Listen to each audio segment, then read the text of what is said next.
So you should already have these notes of our good old slope-intercept form, y equals mx plus b, which we're going to use throughout this week and next week as you guys do a linear regression college prep little 2-week unit, where we will be going over modeling with linear regression, interpreting slope and y-intercept, and the correlation of real-world events. This is probably the most common college topic that I've seen over my 10 years of teaching.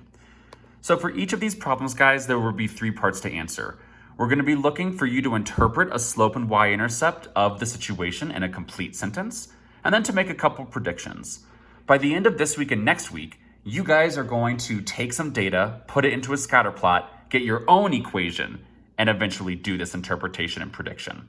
So today we're building the skills you need in order to do the full college level expectation by the end of this week and next week. So I'm going to go to make 2 videos of this example and the next one of how to do all 3 parts, the interpretation and prediction 1 and prediction 2. You also have the 3 steps to the side so you know what to do, and a little sentence stem that I'm going to make sure you know how to use.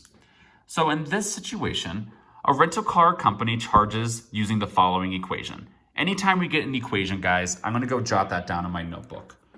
Y equals 0.15x plus 19.95. And go ahead and do this one with me, guys, as I am going to ask you to type in the sentence and both prediction answers and the Nearpod questions so I know that you guys were following along.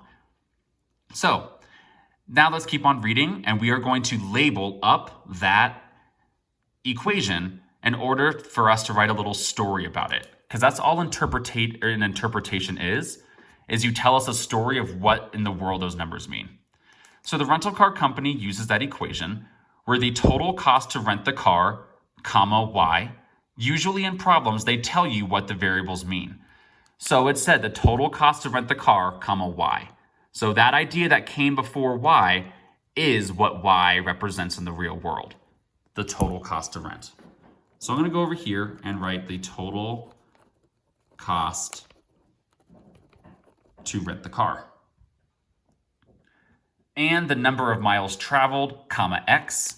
So whatever comes before that x is what it is in the real world. So it's the number of miles traveled.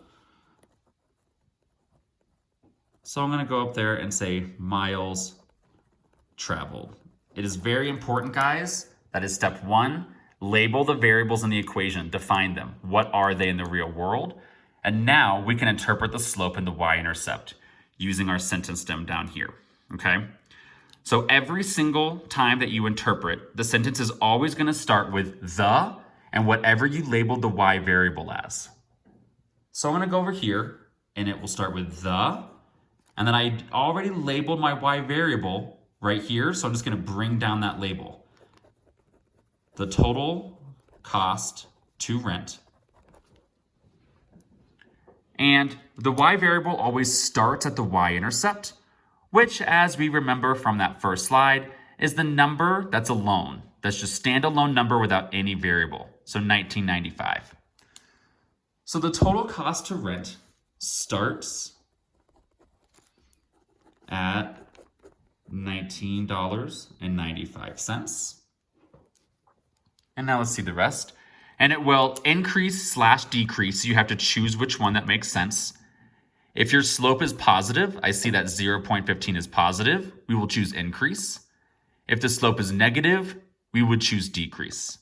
So since I see the 0.015 as my slope attached with x is positive, I'm going to say will increase.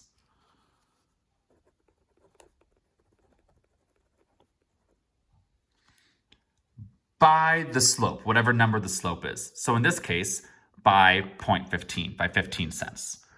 So it will increase by 15 cents for every time the x variable happens. So you guys will need to get a little bit creative with how we labeled the x variable. So for every time they travel another mile. So it'll increase by 0.15 every time they travel 1 more mile.